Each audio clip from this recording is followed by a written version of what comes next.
Good morning, Eli. Grandma has a book. Return to Oz. Dorothy Saves the Emerald City. This is one of your Titi's books when she was little. Let's see if we can do this good. Okay. In the famous story called The Wizard of Oz, Dorothy Gale had many wonderful adventures with her friends, the Tin Woodman, the Cowardly Lion, and the Scarecrow. This story is a book about how Dorothy returning to the magical land of Oz with her new friend, Billina, the talking hen. Oh, there's Billina, the talking hen.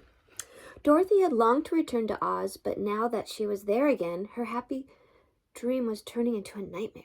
The fabulous Emerald City was in total ruin. Where glorious gems had once glistened, there was now nothing but dusty rubble. I wonder what happened. Dorothy and Billina looked about them. All was still.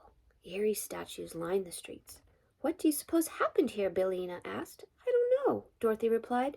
It looks as if the people of Oz have been turned to stone. Dorothy looked closely to the strange statues. Her heart almost stopped when she recognized two of them. Why, there's my friend Tin Woodman, she cried, and that's the Cowardly Lion. But where do you suppose the Scarecrow has gone? Dorothy and Billina picked through the rocks. They couldn't find a trace of Scarecrow anywhere, but in a hidden corner of the city they found a friendly-looking mechanical man. Tick-Tock did not know what had happened to the Scarecrow, but he promised to try and help them find out. So Dorothy, Billina, and Tick-Tock set off together to search for the Scarecrow. After a while they came to the castle of Princess Mombi. Mombi told them that the Scarecrow had been captured by the terrible Gnome King, who had destroyed the Emerald City. The friends wanted to leave right away for the Gnome King's mountain. But Mombi was really a wicked witch, and she would not let them leave. She locked them in a small room high up in the tallest tower. There was another prisoner in the room. Jack Pumpkinhead was a funny fellow with a body made of sticks and jack-o'-lantern head. There he is. When he first saw Dorothy, Jack thought she was his missing mother. You look an awful like her, he said. Dorothy told him she really was, and that her friends were looking for Scarecrow. I'll come too, Jack said.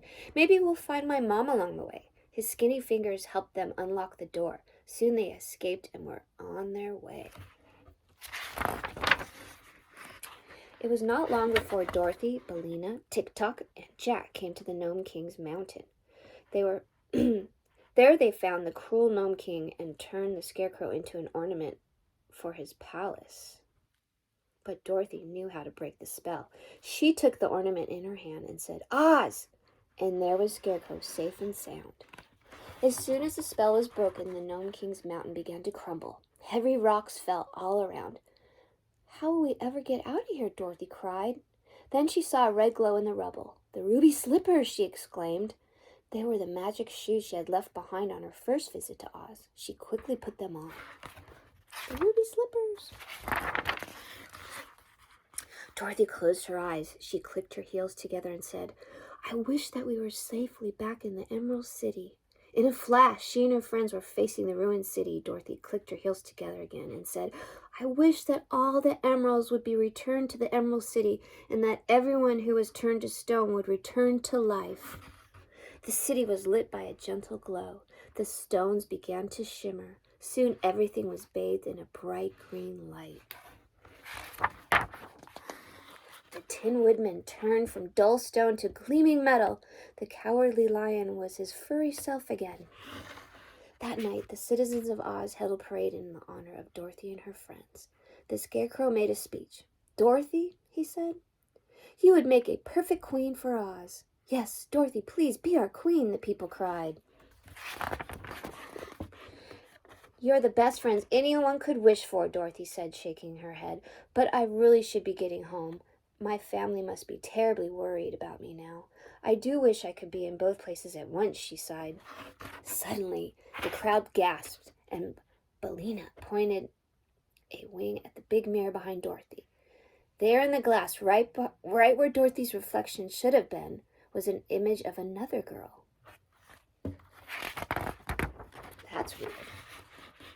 The girl looked like Dorothy, but she was dressed in royal clothes. Dorothy stared at her in wonder. "Why, it's me," Dorothy said, "but it can't be me." The reflection smiled and said softly, "Help me step through the glass, Dorothy." Dorothy held out her hands, and so did the girl. Their fingers touched. The glass rippled as the girl stepped out of the mirror and into the throne room. "It's Ozma!" cried a voice in the crowd. "Queen and rightful ruler of Oz." Jack thought the girl looked familiar. "Are you my mom?" he piped up. Ozma hugged Jack. "I will be from now on," she promised. Then she told her tale. "When the Gnome King stole the Emerald City's emeralds and turned the people into stone," she said, "he wanted to get rid of me too. So he had Mombi cast a spell to trap me in the mirror. I've been there ever since till you came to free me. Thank you, Dorothy." "Hooray for Ozma, Queen of Oz!" the people roared, and hooray for Dorothy, who gave her back to Oz. Ozma was seated on the throne as the crowd cheered. Dorothy stepped up to the throne, removed the ruby slippers, and placed them on Ozma's feet. "I think these really belong to you," Dorothy said. "But would you please use them to wish me back home to Kansas?" "I will," Ozma said.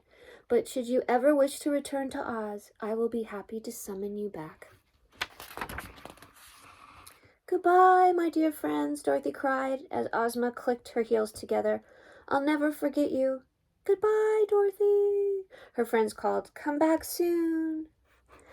Do you like it? There's Dorothy's leaving. Tick-tock, Jack, the lion, the Tin Man, and the Scarecrow. And there's Bellina.